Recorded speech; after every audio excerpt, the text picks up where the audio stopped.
Pesan ini untuk para istri di luar sana yang terjebak dalam perselingkuhan. Aku mau kasih tahu, sebenarnya selingkuh itu tanda kamu tidak mampu. Kenapa? Karena di saat aku nanti menanyakan ke kamu, kenapa kamu selingkuh? Banyak rentetan alasan yang akan kamu sampaikan. Mungkin karena suami kamu tidak setampan selingkuhan, suami kamu tidak semapan selingkuhan, suami kamu tidak seromantis dan selembut selingkuhan kamu, atau servis dari suami kamu tidak seperti selingkuhan kamu. Akan banyak kekurangan-kekurangan hal negatif yang akan kamu sampaikan kenapa kamu melakukan atau berselingkuh dengan orang lain.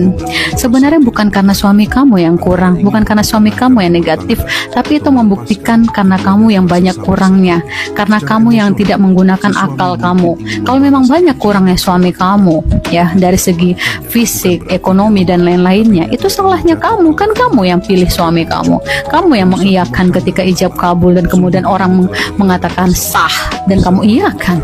Itu adalah penanda kalau kamu yang tidak menggunakan kecerdasan berpikir. Kenapa setelah menjadi seorang istri malah kamu tampakkan, ya malah kamu melihat kekurangan suami dan melihat kelebihan si selingkuhan. Dan yang satu lagi, tidak menutup kemungkinan kalau seandainya suami kamu menceraikan kamu sekarang dan kamu merasa bahagia karena hubunganmu dengan selingkuhanmu bisa lanjut dan kemudian kalian merencanakan menikah. Dan tidak menutup kemungkinan suatu saat pun kamu akan melakukan hal yang sama. Kamu bisa berselingkuh lagi dengan orang lain dan kamu melihat ya kekurangan dari selingkuhan kamu yang sebelumnya.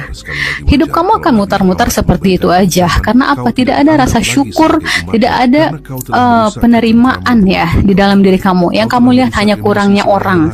Dan orang-orang yang hanya melihat kekurangan orang lain, sebenarnya yang paling kurang adalah dirinya sendiri. Seperti perempuan mulai dari sekarang, ayo bangkitlah, sadarlah, gunakan kecerdasan berpikirmu. Karena sebenarnya seorang istri, kalau dia berselingkuh, itu arena permainan mereka bukan hanya dari segi dipuja-puji setiap hari, diperhatikan setiap hari, diberikan uang setiap hari, bukan.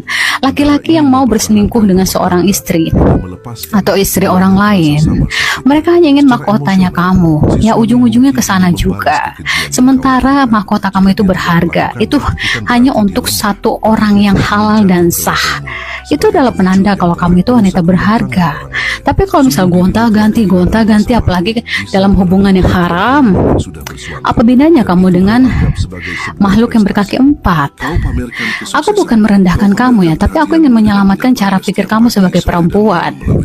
Sekarang ini masih ada waktu untuk kamu bertobat. Jalan pertobatan itu masih luas dan panjang. Sekarang ini cobalah kamu istighfar dan bertobat, supaya mata kamu itu dibukakan oleh Tuhan, bahwasannya yang kurang itu bukan suamimu, tapi adalah kamu. Kurang dalam menggunakan logika dan cara pikirnya kamu. Apalagi kalau kamu punya seorang anak, 2 orang anak, 3 orang anak, 4 orang anak. Coba, itu adalah investasi kamu dan kamu adalah madrasah pertama untuk anakmu. Kalau kamu melakukan itu sekarang, itu akan terulang lagi ke depan harinya. Dan itu akan lebih menyakiti hati kamu dan menghancurkan hidup kamu. Ingat ya, intinya adalah perselingkuhan yang kamu lakukan sekarang, ujung-ujungnya hanya untuk seks. Gak ada yang lain. Gak ada tuh namanya nanti masa depanku bahagia dengan dia karena dia mapan, karena dia begini. Gak ada.